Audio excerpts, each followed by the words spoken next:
Telangana pension లబ్ధిదారులకు నమస్కారం అండి. Welcome back to VG updates YouTube channel.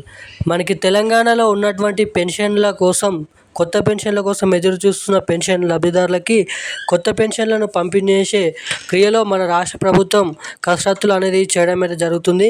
మనకి 4,016 రూపాయలు, 6,016 రూపాయలు కొత్త పెన్షన్ల కోసం ఎప్పటి నుంచో ఎదురు చూస్తున్నటువంటి గీత కార్మికులు, చేనేత కార్మికులు, వృద్ధులు, వితంతులు, ఒంటరి మహిళలు, అదేవిధంగా బీడీ కార్మికులు వంటి పెన్షన్ లబ్ధిదారులకు తెలంగాణ రాష్ట్ర ప్రభుత్వం ఒక తీపి శుభవార్త చెప్పడం అయితే జరిగింది. మనకి చూసుకున్నట్లయితే కొత్త పెన్షన్లో 4,016 రూపాయలు, 6,016 రూపాయలు ఎప్పటి నుంచి ఎవరెవరికి ముందుగా ఇవ్వబోతున్నారో మనమైతే ఈ వీడియోలో అయితే తెలుసుకుందాము. ఇంకా అంతేకాకుండా మనకి ఎవరైతే పెన్షన్ లబ్ధిదారులు, అర్హత కలిగిన పెన్షన్ లబ్ధిదారులు ఎవరైతే ఉన్నారో వాళ్ళందరికీ సంబంధించిన ఒక పెద్ద శుభవార్త కూడా మనకి పెన్షన్లు తీసుకునే వారికి చెప్పడం అయితే జరిగింది. ఇక మహిళలకు 2,500 రూపాయలు, మనకి మార్చి నెలకు సంబంధించిన పెన్షన్లు ఇప్పటివరకు జమ కాని వారికి రేపు జమ అవుతాయా లేదా అన్నదానిపై కూడా చెప్తాను.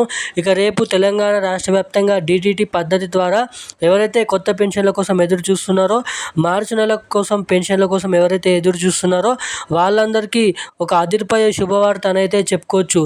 సో ఆ శుభవార్త, ఆ గుడ్ న్యూస్ ఏంటో తెలుసుకోవాలంటే తప్పకుండా మీరు వీడియోని లాస్ట్ వరకు చూడాల్సిందే. ఎక్కడ స్కిప్ చేయకుండా వీడియోని అయితే లాస్ట్ వరకు చూడండి. తెలంగాణ పెన్షన్ లబ్ధిదారులకు ఏదైతే తెలంగాణ రాష్ట్ర ప్రభుత్వం ఆ మంచి శుభవార్త ఏంటో మీకు ఇక్కడ క్లుప్తంగా అర్థమయ్యే విధంగా మీకు నేను చెప్పడానికైతే ప్రయత్నిస్తాను.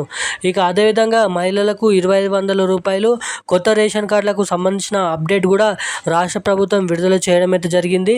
ఇక ఇందిరమ్మ ఇండ్లకు సంబంధించిన లిస్ట్ 2 కూడా రావడం అయితే జరిగింది గత వారం రోజుల నుంచి. మనకైతే ఇప్పటివరకు మీకు ఇందిరమ్మ ఇండ్లు బెడ్రూమ్ అనేది రాని వాళ్ళు మీ పేరు ఉందా లేదా తెలుసుకోవాలంటే ఏం చేయాలో కూడా చెప్పడానికి ప్రయత్నిస్తాను. సో తప్పకుండా వీడియోని చూసిన ప్రతి ఒక్కరు మన ఛానల్ని సబ్స్క్రైబ్ చేసుకోండి. అదేవిధంగా పక్కనే ఉన్నటువంటి బెల్ ఐకాన్ కూడా యాక్టివేట్లో అయితే పెట్టుకొని ఈ వీడియోని వీలైనంత మందికైతే షేర్ చేయండి. అదేవిధంగా చాలామంది ఛానల్ని చూస్తున్నారు కానీ అసలు వీడియోని లైక్ చేయడం లేదు, ఛానల్ని సబ్స్క్రైబ్ చేయడం లేదు. సో ఖచ్చితంగా వీడియోని అయితే లైక్ చేయండి, ఛానల్ని సబ్స్క్రైబ్ చేసుకోండి. పక్కన ఉన్నటువంటి బెల్ ఐకాన్ కూడా యాక్టివేట్లో అయితే పెట్టుకొని ఈ వీడియోని వీలైనంత మందికి అయితే షేర్ చేయండి. ఇక సీఎం రేవంత్ రెడ్డి గారి కాంగ్రెస్ ప్రభుత్వం అధికారంలోకి వచ్చిన నెలకే కొత్త పెన్షన్లు 4,016 రూపాయలు, 6,016 రూపాయలు మంజూరు చేస్తామని మొదటగా చెప్పడం అయితే జరిగింది. ఇక ఆ హామీని నెరవేర్చుకోవడంలో తెలంగాణ రాష్ట్ర ప్రభుత్వం ముఖ్యమంత్రి సీఎం రేవంత్ రెడ్డి గారు చాలా వరకు అయితే లేట్ అనేది చేయడం అయితే జరిగింది.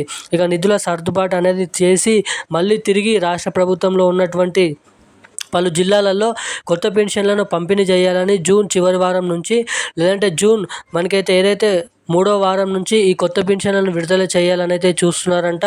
మనకి దీనిపైన ఎటువంటి డేట్ అనేది ఇప్పటివరకు అయితే ఫిక్స్ చేయలేదు. అఫీషియల్ అప్డేట్ కూడా అయితే ఇంకానైతే రాలేదు.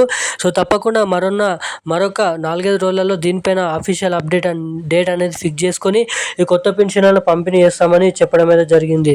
ఇక మార్చి నెలకు సంబంధించిన పెన్షన్లు కూడా ఇప్పటివరకు ఎవరికైతే ఖాతాలో కానీ, ఎవరికైనా పోస్ట్ ఆఫీసుల ద్వారా కానీ ఎవరికైతే జమ కాలేదో వాళ్ళందరినీ దృష్టిలో పెట్టుకొని తెలంగాణ రాష్ట్ర ప్రభుత్వం రేపు మనకి DTT డైరెక్ట్ పేమెంట్ మెథడ్ ద్వారా పెన్షన్లు అనేది ఎవరికైతే ఇంకనైతే జమ కాలేదో అర్హులే ఉన్నప్పటికీ కూడా వాళ్ళందరికీ రేపు తెలంగాణ రాష్ట్ర వ్యాప్తంగా ఈ పెన్షన్లను పంపిణీ చేస్తామని అధికారికంగా స్పష్టం అయితే చేయడం అయితే జరిగింది. ఇక మనకి కొత్త రేషన్ కార్డులు కూడా మనకి జూలై నెలలో పంపిణీ చేస్తారంట. అదేవిధంగా ఇందిరమ్మ ఇండ్లు బెడ్లు అనేది మీకైతే ఇల్లులు అనేది మీకు శాంక్షన్ అయిందా లేదా అంటే మీరు గూగుల్ క్రోమ్లోకి వెళ్ళి ఇందిరమ్మ ఇండ్లు తెలంగాణ.com అని సెర్చ్ చేసినట్లయితే ఫస్ట్ లింక్ క్లిక్ చేసి ట్యాప్ చేసినట్లయితే మీ మొబైల్ నెంబర్తో OTP ఎంటర్ చేసినట్లయితే మీకు అక్కడ మీ పేరు అనేది నమోదై ఉన్నట్లయితే మీకు వచ్చినట్లు. సో ఈరోజు ఉన్న అప్డేట్స్ అయితే ఇవి. Thank you guys.